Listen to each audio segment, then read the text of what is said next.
scallywags. It's been talked like a pirate week.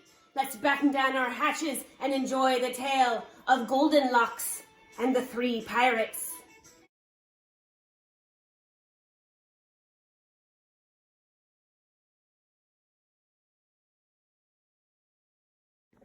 Goldenlocks and the 3 pirates. Written by April Jones Prince. Pictures by Stephen Salerno. Once upon a seaworthy sloop, there lived 3 pirates. The big one was the pilfering papa pirate, arg! The medium-sized one was the menacing mama pirate, aye! And the small one was the bonny baby pirate in training, ahoy! Now Mama was cunning with a cutlass, but puzzled by pots and pans. She was clever with a cannon, but not so helpful with a hammer and nails. And her sewing, well, it was atrocious. But one morning, Mama was so terribly tired of hardtack, she decided to make gruel for breakfast. "Flaming blazes!" she cried as the cooking fire flared in the galley. Blops of burnt gruel boiled over the edge of her pot. "Mama, could we hire a cook?" Baby asked. "We don't need no stinking crew," Mama barked, slopping the rest of the gruel into bowls with a glare as cold as an Arctic breeze. "Aye," Papa agreed. "Heave ho! We'll row the dinghy ashore for fresh water while the gruel cools." And off they set. As it happened, a handy but lonesome lass named Goldenlocks was out for a row in the same craggy harbor. She caught a whiff of Mama's gruel and was drawn to the scent like a pirate to treasure. Goldenlocks followed her nose to the larger boat, hauled her anchor overboard, and clambered onto the creaky ship. "Hello," Goldenlocks called. "Anyone here?" Silence. Goldenlocks sighed. "I was hoping for some company," but her eyes brightened as she spied the 3 bowls of gruel. "There's the breakfast I smelled. I'm sure the good sailors who man this ship won't mind if I have a taste." She popped a spoonful from the big bowl into her gob. "Yikes! It's hot as cannon fire," she sputtered, "and nasty, too." Then Goldenlocks tried the gruel in the medium-sized bowl. "Yeesh! This one's cold as cave moss and tastes no better." Finally, she sampled the gruel in the small bowl. "It needs, something." She grabbed a tin of nutmeg and added a pinch to the bowl before tasting the gruel again. Yes, to a T, just right. And most of the mess was down the hatch in an instant. Her belly now full, Goldenlocks scanned her surroundings. Never having been on a real sloop before, she was, of course, wildly curious. She ventured below decks, where she found 3 stools. "I'm sure the fine owners of the ship won't mind if I rest for a moment," she said, setting herself on the largest stool. "Yikes! It's hard as a turtle shell." Then she tried the medium stool. "Yeesh! It's soft as chicken feathers. That won't do." Finally, she sat down on the small stool. Yes, to a T, just right. But things were ship-shape for only an instant before the shaky stool smashed to smithereens. "Ouch," said Goldenlocks, rubbing her rump. "Someone ought to fix that."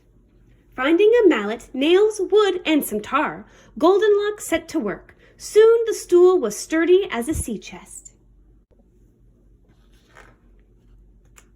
Next, Goldenlocks scurried starboard, where she found 3 hammocks. "Surely the kind seamen who sleep here won't mind if I take a nap after all that hammering," she said, climbing into the largest one. "Yikes, this hammock is tight as a stopper knot." Then she tried the medium-sized hammock. "Yeesh, this one's loose as hand-me-down breeches." Finally, Goldenlocks turned to the small hammock, torn and lying on the deck like a fallen vine. "Yowza, everything needs patching up around here." With a nearby needle and thread, she sewed and stitched, and the canvas was nifty in no time. She rigged the ropes and rehung the hammock. At last, Goldenlocks tumbled into the small bed. "Yes, to a T, just right," she breathed, and was fast asleep before you could say shut-eye. Now, you may have nearly forgotten about those 3 menacing pirates. If you climbed the ratlines to the crow's nest, you'd see that they are just now rowing back home for their morning grub. Papa, Mama, and Bonnie Baby hoisted themselves onto the main deck and headed straight for their breakfast. "Shiver me timbers! Someone's been eating me gruel!" Papa boomed. "Aye, someone's been eating me gruel too," Mama howled.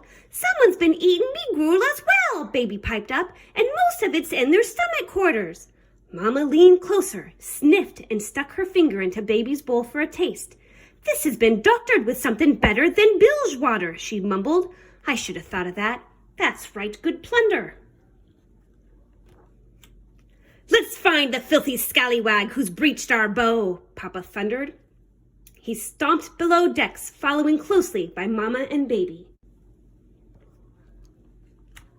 "Shiver me timbers! Someone's been sitting on me stool," he roared. "Aye, someone's been sitting on me stool too," Mama echoed. "Someone's been sitting on me stool as well," said Baby, "and they made it into a real chair." "That stool didn't need fixin'," Mama growled. But underneath her breath, she added, "I could have done that." "The rogue's nearby," Papa pressed. "Me tattoo is tingling."